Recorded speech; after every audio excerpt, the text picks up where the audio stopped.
আল্লাহ তাআলা সেখানে আল্লাহর নবীরে পাঠালেন। আল্লাহর নবী পৃথিবীতে এসে নিজের চিন্তা করেন নাই, উনি বলেছেন আলহামদুলিল্লাহি হামদান কাসীরা রব্বি হাবলি ইয়া উম্মতি ইয়া উম্মাত। এবার হরব বিশ্ব নবী আল্লাহর নবী মক্কার লতাপাতা দিয়ে ঘেরা ঘরে এসে আল্লাহর শুকরিয়া আদায় করলেন আর এই উম্মতের জন্য কাঁদলেন। ভাইরা আমার, আল্লাহর নবী রিসার্চ করেছেন, গবেষণা করেছেন আল্লাহর তৈরি করে গারে হেরায়।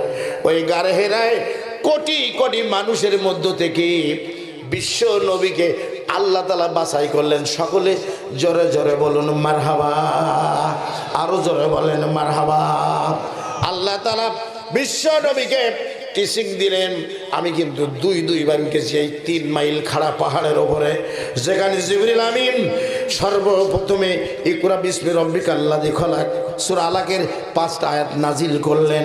যায়েদ ইবনে সাবিত খোদাই করলেন, জিবরাইল আমিনও খোদাই করলেন। আমি সেই খোদাই করা সেই কোরআন স্পর্শ করে যে এখনো সেই খোদাই করা কোরআন রয়েছে। আমার ভাইরা, আল্লাহ তাআলা প্রথমে শুরু করলেন ইকরা। একরা মানে কারা মানে পড়ো, পড়া ফরজ। প্রথম ফরজ হল একরা, মুসলমানের জন্য আল্লাহ পড়তে বললেন। হুজুর বললেন মা আনা বিকারিন, আমি পড়তে পারি না। আবার বললেন ইকরা বিসমি রব্বিকাল্লাযী খলাক, হুজুর বললেন মা আনা বিকারিন, আমি পড়তে পারি না। 3 বারের বার জিবরিল আমিন বুকের সাথে বুক লাগাই দিলেন। আল্লাহর নবী জিবরাইল যে আয়াত তেলাওয়াত করে, হুজুর তার অ্যাডভান্স আয়াত তেলাওয়াত করে। জোরে মারহাবা বলেন, আল্লাহু আকবার বলেন, আর জোরে আল্লাহু আকবার বলেন।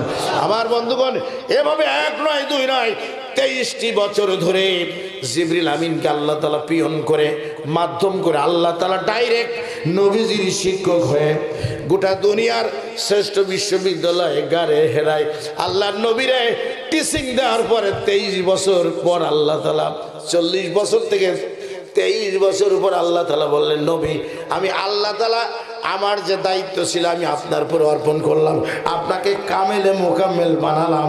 এই গারে হেরায় আপনার আর থাকার জায়গা হবে না, আপনাকে জমিনে যেতে হবে এবং সর্বপ্রথমে 2টা কথা আপনাকে প্রত্যেক মানুষের সামনে যেয়ে বলতে হবে। প্রথম কথা হলো কুল ইয়া আইয়ুহান নাসু কুলু লা ইলাহা ইল্লাল্লাহু তুফলিহুন। আল্লাহু আকবার বলেন।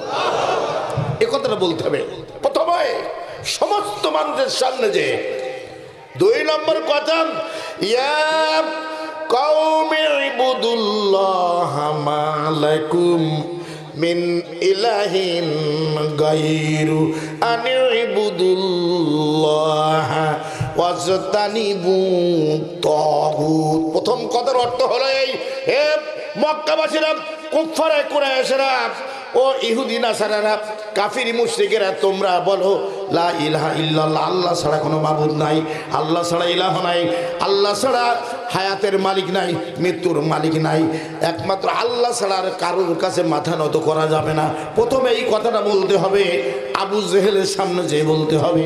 আবু জেহেলের যত দলবল, নবীজি তোমার জ্ঞাতি গোষ্ঠী যারা আবুল হাবুদ বা সাহেবা, ওরিদেব মুগিরা তার 10 শ্রেণী বড় লাঠিয়াল, এদের সামনে স্পষ্টভাবে তোমাকে এই কথা বলতে হবে, ইয়া কওমি ইবুদুল্লাহা মা লাকুম মিন ইলাহিন গায়র আনিবুদুল্লাহা ওয়াস্তানিবুত তাগুত। হে আমার জাতি, হে আমার কওম, হে আমার সম্প্রদায়, ও আমার চাচা, ও আমার খালা, ও আমার মামাতো ভাই, নানাতো ভাই, তোমরা যে যা আছো শোনো, একমাত্র আল্লাহর আনুগত্য ছাড়া এই জমিনে আর কারোর আনুগত্য চলবে না।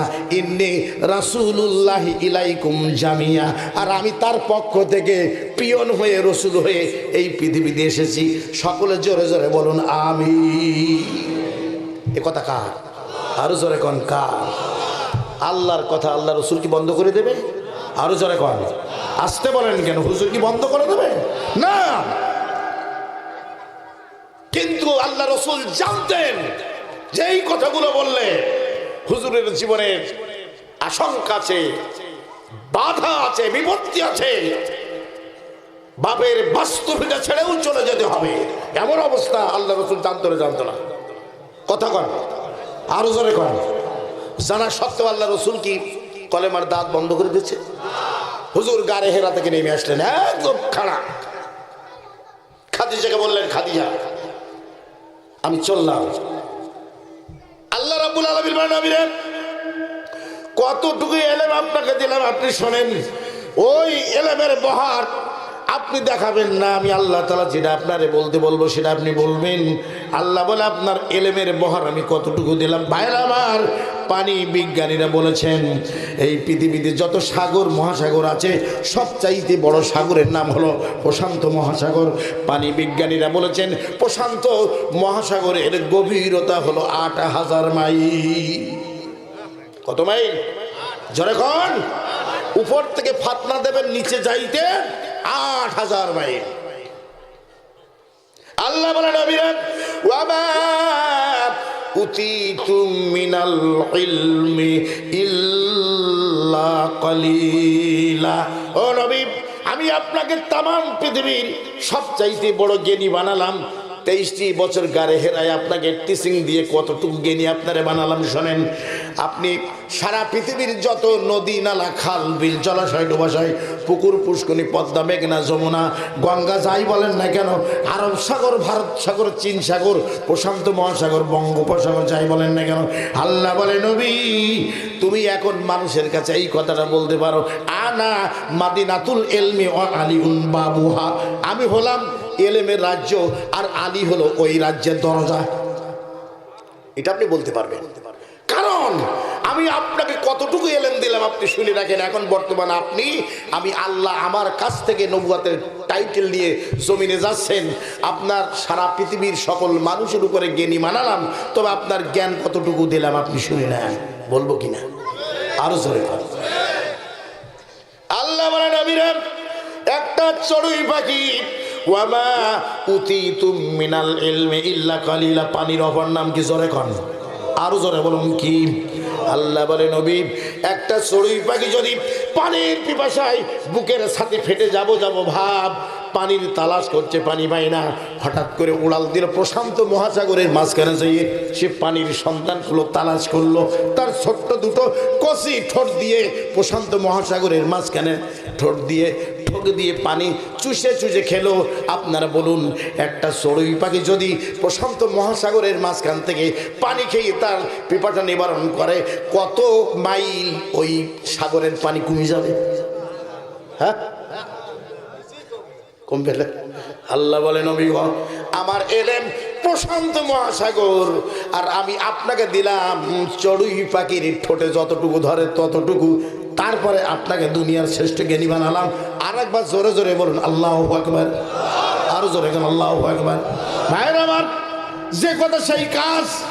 আল্লাহ নবী আবু জেহেলের সামনে যে বলছেন, চাচা ইয়া কওমি ইবুদুল্লাহ মা লাকুম মিন ইলাহিন গায়র আনিবুদুল্লাহ ওয়াস্তানিবুত তাগুত।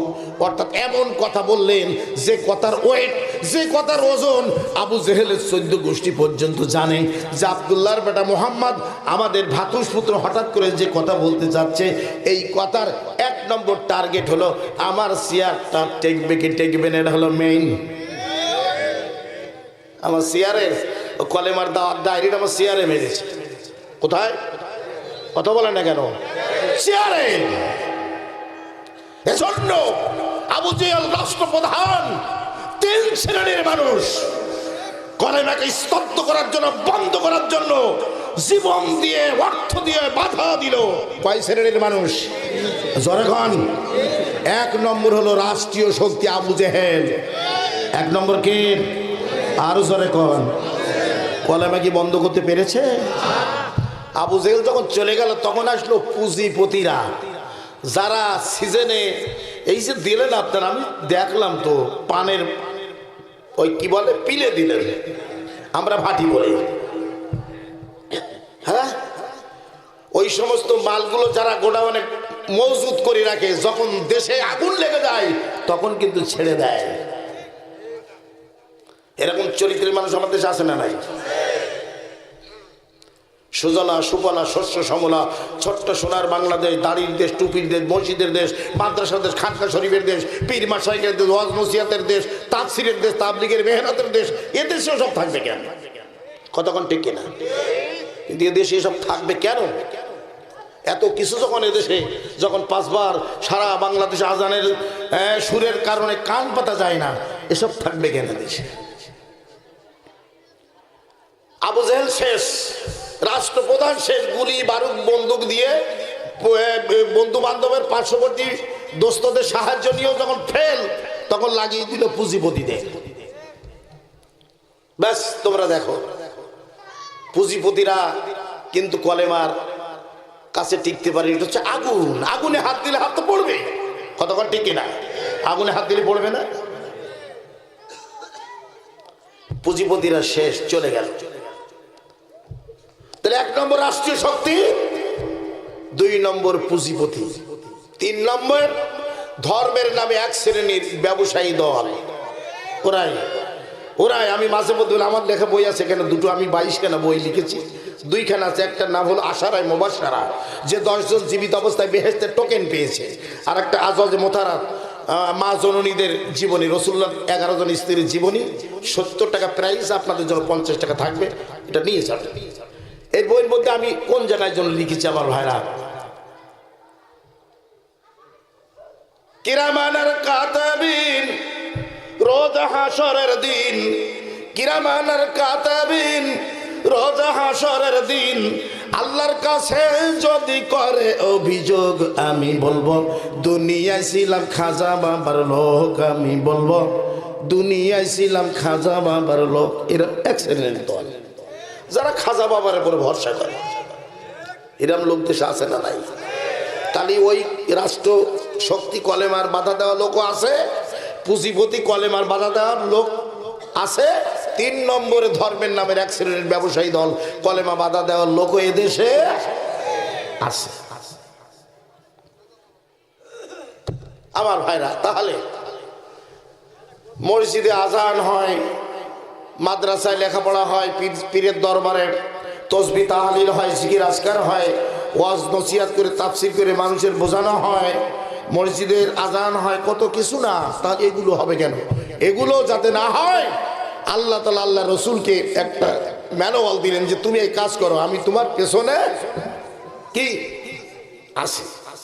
ভাইরা আমার, আল্লাহ নবী যখন কলেমার দাওয়াত দিতে লাগলেন, কলেমার দাওয়াত যখন ত্বরান্বিত, ওই সময় আবু জাহেল জাতীয় সংসদের অধিবেশন চলছিল, অধিবেশনে ভেঙে দিয়ে রাগে গড়গড় করতে করতে উতবা সাইবা ওয়ালিদের মুগিরাকে নিয়েই আবু তালেবের কাছে এসে বলছে, তুমি মুরব্বী, তুমি সকল কাজের গোড়া।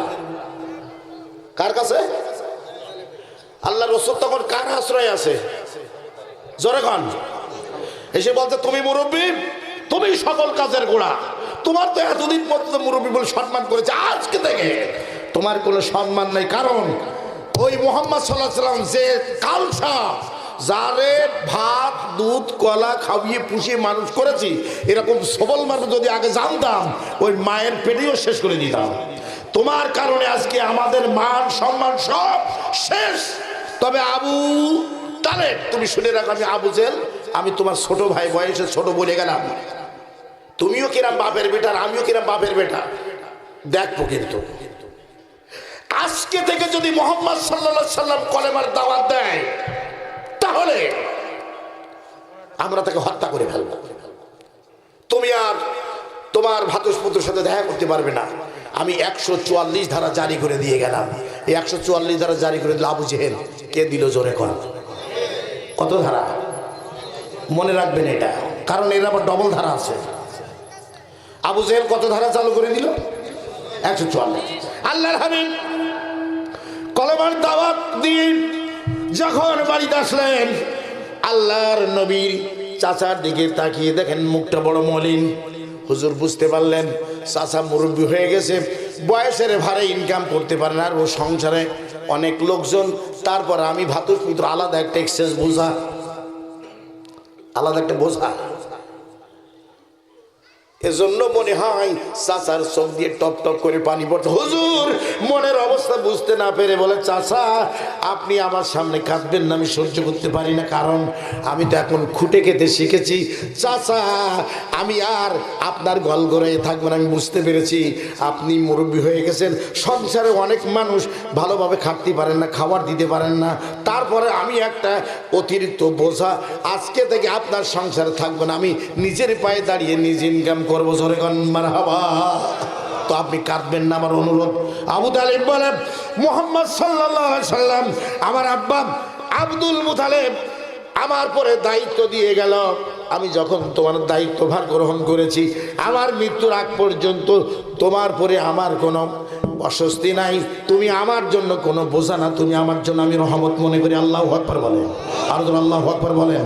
তুমি আমার সংসারে থাকার পরে আমার সংসারে একটার পর একটা যত বিপদ আপদ লেগে থাকতো সেগুলো দূর হয়ে গেছে। ও আমার কলিজার টুকরা মুহাম্মদ সাল্লাল্লাহু আলাইহি সাল্লাম, তুমি আমার সংসারে বলি আমি এজন্য কাঁদি না, আমি কাঁদছি যতটুকু মুখ না ততটুকু কথা। আমার তো একটা আত্মসম্মান আছে। আমার অনেক ছোট আবু জেহেল ও বেয়াদব আজকে আমার বাড়ি দাঁড়িয়ে দাঁড়িয়ে তোমার জন্য 144 ধারা জারি করে গেছে। এজন্য এই জীবন রাখবো কি রাখবো না আমি এখন সিদ্ধান্তহীনতায় ভুগছি। কেন? তুমি কলেমার দাওয়াত দিচ্ছ, এজন্য তার অনেক ক্ষতি হচ্ছে, তার মান সম্মান যাচ্ছে এবং তার সমস্ত শক্তি ঘটি উপড়ো হয়ে যাওয়ার সম্ভাবনা আছে। কত ধারা আছে? 144। যদি ধারা না বানায় কি বলেছে? বলছে তোমাকে হত্যা করবে। বলে চাচা আল্লাহর কসম, আমার কোনো দল নাই, আমার কোনো পার্টি নাই, আমার কোনো নেতা নাই, আমার কোনো নেত্রী নাই, আমার কোনো হুমরো সুমরো নাই, আমার কোনো অর্থ নাই। আবু জেহেল যদি আমার জন্য 144 ধারা জারি করে দিতে পারে, আমার আল্লাহ তাআলা বলেছে ফামান তাবিয়া হুদায়া ফালা খাউফুন আলাইহিম ওয়ালা হুম ইয়াহজানুন। সুবহানাল্লাহ বলেন, আর জোরে সুবহানাল্লাহ বলেন। আল্লাহ রাব্বুল আলামিন বলেন, যে ব্যক্তি আমার কোরআন কাকড়ে ধরবে দুনিয়া এবং আখিরাতে তার কোনো ভয়ের কারণ নাই, চিন্তার কোনো কারণ নাই। ওয়াকানা হাক্কান আলাইনা নাসরুল মুমিনিন। ওই মুমিনের জীবনের সর্বাবস্থায় আমি আল্লাহ আমার সাহায্য তারপরে ওয়াজিব। সকলে জোরে বলুন সুবহানাল্লাহ। আল্লাহ নবী বলে চাচা বেঈমান আবু জেহেল যদি আপনাকে 144 ধারা জারি করে দেয়, আমার তো দল পার্টি নাই, আমার তো লোকজন নাই, আমার টাকা নাই, পয়সা নাই, নেতা নাই, নেত্রী নাই, আমার হুমরো সুমরো নাই, আমার পক্ষ থেকে আপনি এখনই কাবা ঘরে যেয়ে আবু জেহেলকে 288 ধারা জারি করে দিই। কত ধারা? সিঙ্গেল না ডবল? আচ্ছা ঠিক আছে, তো সে ধারাটা কি? চাচা সেই ধারাটা হলো এই, ওকে যে বলবেন ওরা কলেমা বন্ধ করতে বলেছে, এটা তো দূরের কথা, যদি নাকি ওই আবু জাহেল এবং আবু জাহেলের দলবল কাফিরি মুশরিক গোষ্ঠীরা যদি আকাশের সূর্যটা ধরে আমার ডাইন হস্তে তুলে দেয়, আপনি বলবেন ও যেখানে থাকুক, যদি জাতীয় সংসদে থাকে তাও সেখানে বলে আসবেন, অথবা যদি বাড়ির ভেতরে ঢোকে ওর সামনে সামনে আপনি বলে আসবেন যে তুমি তো 144 ধারা জারি করেছো, আর আমি মুহাম্মাদের পক্ষ থেকে তোমার জন্য 288 ধারা জারি করে দিয়ে যাচ্ছি। ওরা যদি আকাশের সূর্যটা ধরে আমার ডান হাতে তুলে দেয় আর পূর্ণিমার চন্দ্রটা আমার বাম হাতে তুলে দেয়, এর বিনিময় হলেও আপনি বেঈমান আবু জেহেলকে বলবেন আমি মুহাম্মাদুর রাসূলুল্লাহ সাল্লাল্লাহু আলাইহি সাল্লাম 1 সেকেন্ডের জন্য তাওহীদের দাওয়াত বন্ধ করে দেব না। নারায়ে তাকবীর, নারায়ে তাকবীর। দিন ইসলাম, দিন ইসলাম। আল কোরআনের আলো, ইসলামের শত্রুরা কোরআন হাদিস যেখানে, নারায়ে তাকবীর। আল্লাহ রাসূল কি কলেমা বন্ধ করে দিয়েছে? দেয় নাই। আমার ভাইরা, নদওয়ার বৈঠক হলো, রুদ্ধদ্বার বৈঠক হলো, এই বৈঠকে সদস্য সংখ্যা হলো 11 জন। কতজন? রুদ্ধদ্বার বৈঠক মানে কেউ যেন না জানে জীবনে। আর ওই মুসাফ, ইরান, ভারতের, বাংলাদেশের গোয়েন্দা, ওদের 14 গোষ্ঠী পর্যন্ত ওর মধ্যে ঢুকতে পারবে না, এইরকম একটা রুদ্ধদ্বার বৈঠক হলো। 11 সদস্য। এই বৈঠকে আবু লাহাব, যে আল্লাহর নবীর জন্মের কারণে খুশি হয়ে 2টা দাসী আজাদ করে দিয়েছিলেন। আল্লাহু আকবার। দেখছেন, তখন কিন্তু ভাইপোর পক্ষে, আর যেই না ভাইপো কলেমার দাওয়াত দিতে লাগলো সম্পূর্ণ বিপক্ষে সর্বপ্রথমে আবু লাহাব প্রস্তাব দিল যে আবু জেহেল, আমার প্রস্তাব বলতো আমার আপন ভাইপো, আমার প্রস্তাব হলো ওকে জেলখানার মধ্যে ঢুকায় তালা দিয়ে এক ফোঁটা পানি একটা দানা যেন না দেওয়া হয়, সিলগালা করে দেওয়া হয়। দেখি ওর কোন বাপ ঠেকায়। এরকম আছে আমাদের ঠেকাবে কে? আরো জোরে কোন? কত ফেরাউন, নমরুদ, হামান, সাদ্দাতের ওই ফারমাদার এক ঝামনে করেছে সোজা। দেখেছিস তোরা জমেরদার কার কথা? বেশি মাতবাড়ি করার দরকার নেই, ওদের থেকে শিক্ষা গ্রহণ করো, নতুন করে কোরআনের কাছে ফিরে আসুন। কারণ আল্লাহ তাআলা বলেছেন যে আমার ক্ষমার দপ্তর এত বড়, তামাম দুনিয়ার অপরাধের চাইতে আমার ক্ষমার দপ্তর কোটি কোটি গুণ বড়। আল্লাহু আকবার। এখনো ফিরে আসেন, তওবার দরজা এখনো খোলা আছে, আছে না? কেউ যদি যেই গিয়ে ঘুমায়, জেগে যদি কেউ ঘুমায়, তারা ডেকে চেষ্টা করা যাবে? আর জোরে করে আমার ভাইরা, আবু লাহাবের প্রস্তাব হলো ওরা জেলখানায় বন্দি করে রাখে। তারপরে উতবা বলল যে না, তোমার ওই প্রস্তাবটা আমার পছন্দ না, আমার পছন্দ হলো ওর নাগরিকত্ব ক্যান্সেল করে আমার এই ভূখণ্ড বাদে লাথি মেরে তারা অন্য দেশে যাক, ওই দেশে যে যা পারে তাই বলুক, ওই দেশের লোক বুঝ করুক। আমার ভাইরা, আমার বাড়ি কিন্তু বেনাপোল বর্ডার, আমার বাড়ি সাতশা থানা, আমি বাগাচড়া প্রপারে একজন। তো যাই হোক আমার ভাইরা, যত পাগল, যত রকমের পাগল ভারতে সব বিএসএফরা ইসামতি নদী পার করি এই পাশে তাই বলতে যা পারে ওরাই করুক।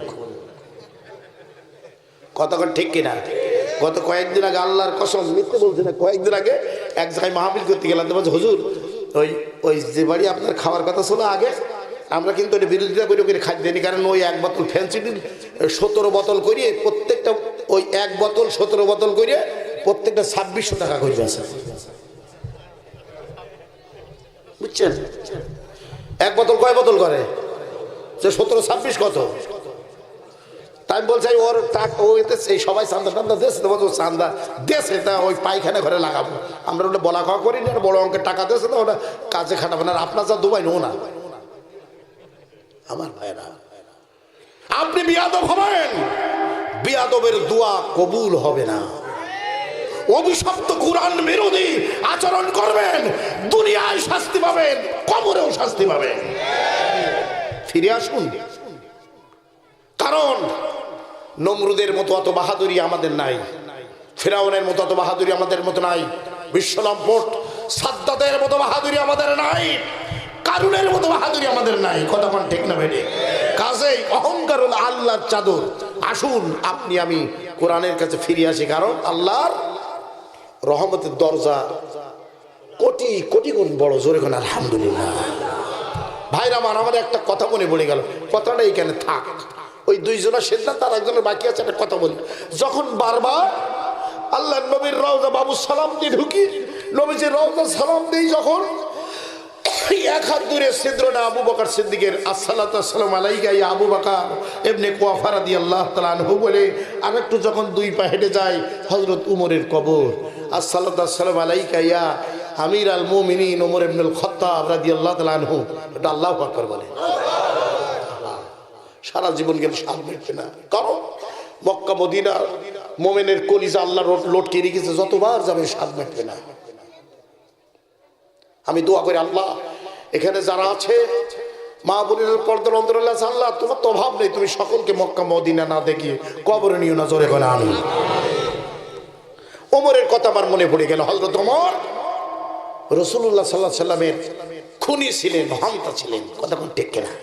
আমার ভাইরা, আবু জেহেল যখন বুঝতে পেরেছেন যে আবু বকর ইবনে কুওয়াফা এবং মুহাম্মদ ইবনে আব্দুল্লাহ দুইজন পালিয়েছে, এই দুইজনকে ধরিয়ে আনার মতো যোগ্যতা আমার ওমর ছাড়া কেউ রাখে না। ওমর তখন আবু জেহেলের ডাইন হাত বাবা। আবু জেহেল তখন বলছে ওমর, ওমর ওমর আগেই বলছে আবু জেহেল তুমি দাঁত মেলিয়ে একটু দাঁত ফিনকে দিয়ে হাসো, আমার জীবনে হার বলি পরাজয় বলি কিছু নেই। আমার যদি বাপে জন্ম দিয়ে থাকে আমি তোমার মনের অবস্থা বুঝি। আমি 5 দেবতার কসম দিয়ে বলছি, লাত মানা তোজ্জা হবল নাইলা, 5 দেবতার কসম, বেলা ডুবতে দেবো না আমি ওমর, আব্দুল্লাহর বেটা মোহাম্মদ এবং আবু বকরকে জীবিত বা মৃত্যু বেলা ডুবার আগে আমি এই মক্কায় কাবা শরীফের সামনে হাজির করে দেবো। তুমি হাসো, মুখ মলিন করো না। আবু বকর এবং আল্লাহ রসুলের জীবন জিন্দেগির ফায়সালা কোথায়?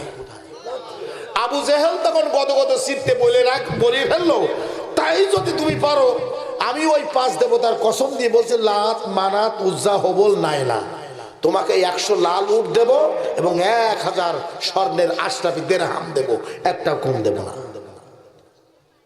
উরি খুশি। 2-1 বলে হুজুর ও পাগল, এখানে একজন পাগল, পাগল। দর্শনায় আমি ওয়াজ করতে আসছিলাম যে অনেক দিন আগে, আমার ওয়াজ শুনেছে, বলছে আপনার সেই হুঙ্কার শুনি তো আসছি, সেছাড়া এখন বয়স বেশি, এখন তো হুঙ্কার আসে নাকি? হ্যাঁ, হুঙ্কার কালো কালপাশা যখন দেশে নেট দেখবেন, বাংলাদেশ কাঁপিয়ে ছেড়ে দিয়েছি ইনশাআল্লাহ। আমি সরসিনাথ যার ছাত্র, আমি সরসিনাথ থেকে বেরিয়ে আমি 88 সাল থেকে বাংলাদেশ কাঁপিয়ে ছেড়ে দিয়েছি। ওমর তখন চলে গেল রাঙা তলোয়ার নিয়ে। আবু জেহেল ওই 100 লাল উট আর 1000 আশরাফি দিরহাম দিলে তো আমি তো মক্কার বড় ধনী, তোর লাথি মেরে নামাই ওই চেয়ারে আমি বলবো।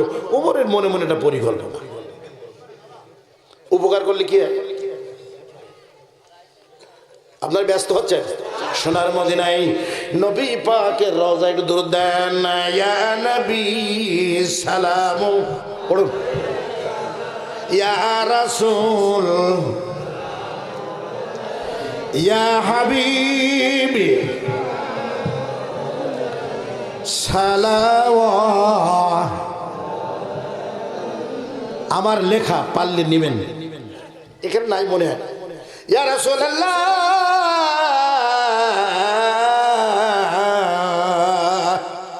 ইয়া হাবিবাল্লাহ, বাতিলের এমন আচরণ কোন কাজ করে না, বিচক্ষণ কোরআনের কথা শুনলে ভাই আগুন ধরে, ওদের কলিজায় ইয়া নবী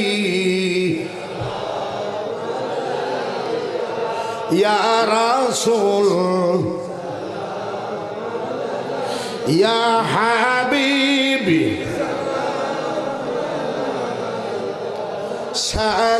সালাওয়াত। ও দয়াল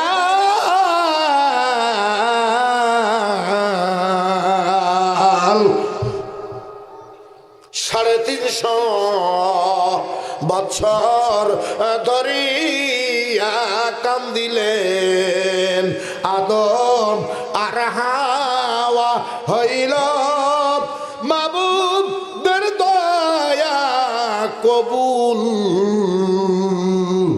করিলেন দুআ ইয়া নবী ইয়া রাসূল ইয়া হাবিবি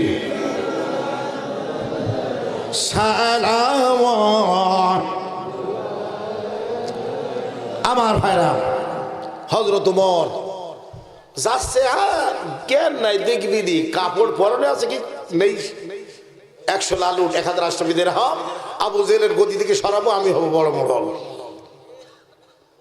চলছে বিরাট বেগে, অশ্বের পিঠে মরুভূমির উত্তপ্ত গরম বালির উপর দিয়ে চলছে, মনে হচ্ছে যেন বিরাট এক জেট বিমান নিচে দিয়ে উড়ে যাচ্ছে, পিছন দিয়ে অকটেন পোড়া ধোয়া বাইরে হয়ে যাচ্ছে, খোরাঘাতে যে ধুলো বালিগুলো অন্ধকার হয়ে যাচ্ছে, মনে হচ্ছে জেট বিমান যাচ্ছে।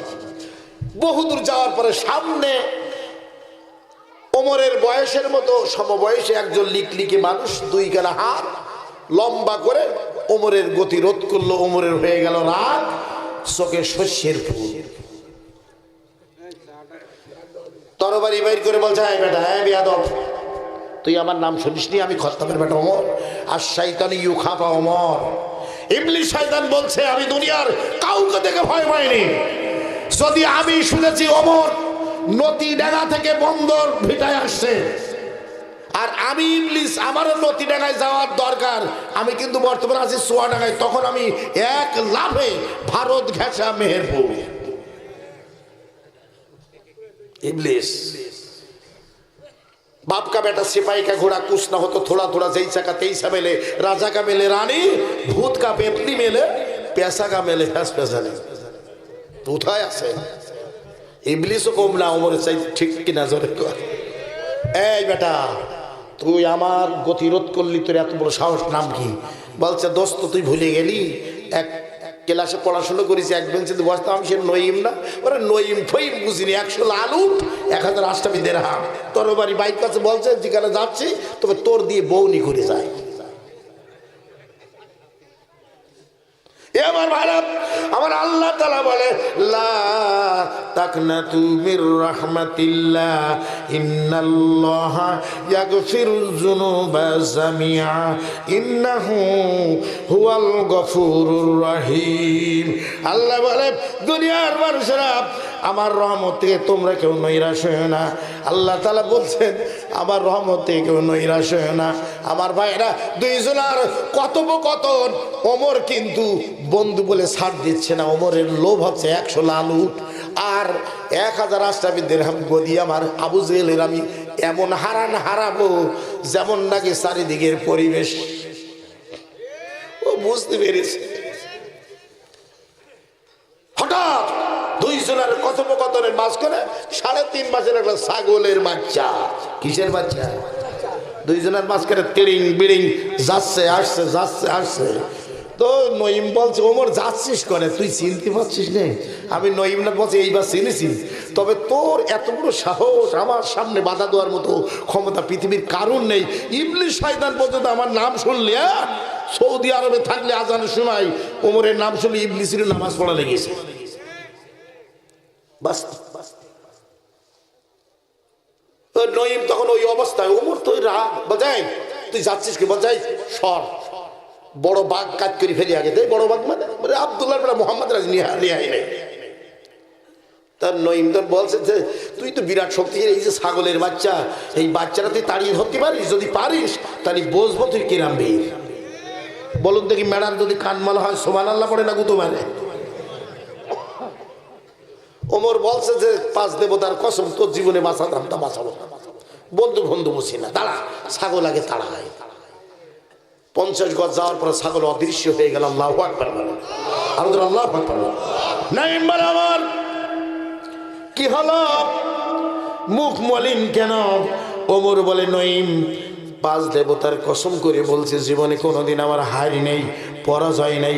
আজকে যে ঘটনা ঘটলো তুমি আর আমি 2 বন্ধু ছাড়া কেউ জানে না, কিন্তু একটা ছাগলের বাচ্চা তাড়িয়ে যে ধরতে পারলাম না, এই কলঙ্কর কথা কাউকে বলো না। এই 1000 টাকা রাখো। কি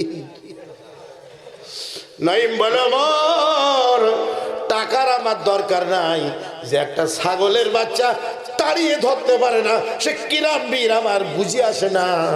তামাম দুনিয়ার রয়্যাল বেঙ্গল টাইগার সে কেমন করে ধরতে যায়? আল্লাহু আকবার বলে। তুমি জানো তুমি ঘর সোজা করতে পারো না, পর সোজা করো। দেখো যে তোমার বুনার বুনাই কি গুতিয়ে কোরআন শরীফ পড়ছে, যারে মারতে যাচ্ছ তার হাতের মুড়ি খোঁজ রাখো। ওমরের মুড বসান ঘুরে চলে গেল। বুনবুনার কি আমার বাড়িতে ঘুঘু পাখির ভাষা, আমি রয়্যাল বেঙ্গল টাইগারের গোপনে গোপনে ঘুঘু পাখির ভাষা। বুনবুনের বাড়ি গেছে, কিন্তু বুনবুনের ভয় আছে, না জানি ভাই কখন আসবে। যেই দেয় কোরআন পড়ছে, দরজায় লাথি মারাও শেষ, ও বেডের নিচে লুকানো শেষ, তো দেখে ফেলেছে। তরবারি খুলে অমনি নাইমের কথা শুনে আজ কিছু জিজ্ঞেস করিনি, উল্টো পিঠ দিয়ে ছাড়ছে। একবার সাইদ বুনায়, একবার ভগ্নি ফাতেমার, উল্টো পিঠ দিয়ে ছাড়ছে। এর একবার ওর একবার, এর একবার ওর একবার করতে করতে একেবার তরবারি ঘুরে গেছে। যেই সোজা পিঠ ঘুরে গেছে, ওই কোপটা ঝেড়িছে বুনায় বাম হাতের পাঞ্জা দেহ থেকে বিচ্ছিন্ন। পাঞ্জা পাশে লাফাচ্ছে, রক্ত ফিনকে সারা শরীর সারা ঘর বুনবুনায় রক্তে গোসল। ওই রক্ত দেখার পরে উমরের মনটা কেঁপে উঠল, যে কি সর্বনাশ। তখন বলছে, দেখো আমি ভুল করেছি, তোমরা কি করছিলে আমার একটু দেখাও। ওই আহত অবস্থায় বলছে, তুমি নাপাক, তুমি বসলে, তোমার হাতে পবিত্র কোরআন দেওয়া, তুমি কোরআন বিরোধী, তুমি আল্লাহ নবীর শত্রু, তুমি কোরআনের শত্রু, তুমি আল্লাহর শত্রু, তোমার হাতে কোরআন দেওয়া যাবে না। যে ঘরে কোরআন আছে তুমি বেরিয়ে যাও, ওই ঘরে তুমি ঢুকো না। আবার ভাইরা, এইভাবে কড়া ভাষা হযরত ওমরের বুনবুনায় ওমরকে দিয়েছে। আর আপনারা মনে করছেন এক হাঁড়িতে ভাত খায় বাপ মুসা, ছেলে ফেরাউন। কতক্ষণ ঠিক না বেটি? বাপ আল্লাহর কোরআন আল নবীর হাদিসের অনুসারী, ছেলে কোরআন বিরোধী। এক হাঁড়িতে ভাত খায় ছেলে ইব্রাহিম, বাপ নমরুদ। আছে না? ওই ইবলিস শয়তানের খোঁজ করার আগে নিজের বাড়ির খোঁজা কেন? আল্লাহ রাব্বুল আলামিন বলেন, আম হাসিবিতুম আন তাদখুলুল জান্নাহ ওয়ালাম্মা ইয়াতিকুম মাসালুল লাযিনা খালাউ মিন ক্বাবলিকুম। তোমরা কি মনে করো হে দুনিয়ার মানুষেরা, আমার ভাইরা, আমার মা বোনের, আমার বন্ধুরা, খেয়াল করে শোনেন, আল্লাহ তাআলা বলছে, তোমরা কি মনে করো যে আমি আল্লাহ তাআলা তোমাদের কোনো পরীক্ষা করব না? আমি আল্লাহ তাআলা কানামাজি ভবো খেলা খেলবার ওই ফাঁকে জান্নাত দখল করে নেবে, তা হবে না। আল্লাহ বলে, আমার জান্নাতে যেতে গেলে কবর জগৎ থেকে পুলসিরাত নামক যে পুলির প্রথম মাথা, ওই মাথা পর্যন্ত 18টা স্টেশন হবে। কবর থেকে পুলসিরাতের প্রথম মাথা পর্যন্ত 18টি স্টেশন হবে। আল্লাহ বলে, জান্নাতে যেতে গেলে প্রত্যেকটা স্টেশনে অরিজিনাল পাসপোর্ট দেখিয়ে দেখিয়ে জান্নাতে যাওয়া লাগবে। কতক্ষণ ঠিক না বেঠি? এরম খাটবে না। শরীর মধ্যে ছেলের এই ধর, আর ওই কলির মধ্যে ছেলের মাথা জোড়া দে, যা গোটু দি মালয়েশিয়া দে 3 লাখ টাকা, যা। এ পাসপোর্ট না, সেখানে কাস্টম অফিসার 1 পয়সাও নেবে না, পাসপোর্ট অরিজিনাল লাগবে। কতক্ষণ ঠিক নেবে? আমি 14 সালে প্রথমে উমরায় গেলাম, আমি 5 বার গেলাম, এবার আমার 6 বার হবে। তো আমি নোয়াখালী মদিনার পুলিশ পেলাম। ওর বাপ দাদার 14 গোষ্ঠী মদিনায় থেকে দোয়াশরা আরবি হয়ে গেছে, তো ভালো বাংলা জানে। আমি মা জান্নাতুল মুআল্লামা খাদিজাতুল কুবরার কবরে আমি যখন কান্নাকাটা করতে হাজির দিনে হাত তুলেছি, তখন ও বুঝতে পেরিয়ে বলছে, এ হাজি হাত নামাও, হাত তুলে দোয়া করা যাবে না। তখন আমি বলছি, আমি পুলিশ এত সুন্দর কথা বলে। তাই বলছি, ভাই মা আব্দুর রহমান বাইত, তো বলছে আওয়াল বাইত নোয়াখালী, প্রথম বাড়ি নোয়াখালী, সানি বাইত মদিনা, তো মক্কা, এই মক্কা মদিনা। তাই আমি বলছি, ভাই আমি এই জান্নাতুল মুআল্লা কবরে, এই যে মা খাদিজাতুল কুবরার কবর, এটা আমি জেনেছি, কিন্তু অন্যান্য কবরগুলো আমি চিনতে পারছি না। উনি আমাকে হযরত আব্দুর রহমানের ছেলে আব্দুর রহমান আউফের কবর দেখালেন। জোরে আলহামদুলিল্লাহ। আমি দেশের মানুষ তো একটু টান আছে, ও আরবি হলেও টান আছে। তারপর আসমা বিনতে জুবাইরের কবর ওই ব্রিজের নিচে দিয়ে কাবা ঘরের দিকে, ওটা আমার দেখালো। হযরত আসমার কবর, এই কবরগুলো দেখালো, এবং অনেক সাহাবাদের নাম বলে বলে দিল। আমি খাতায় সেগুলো লিখে রাখবো।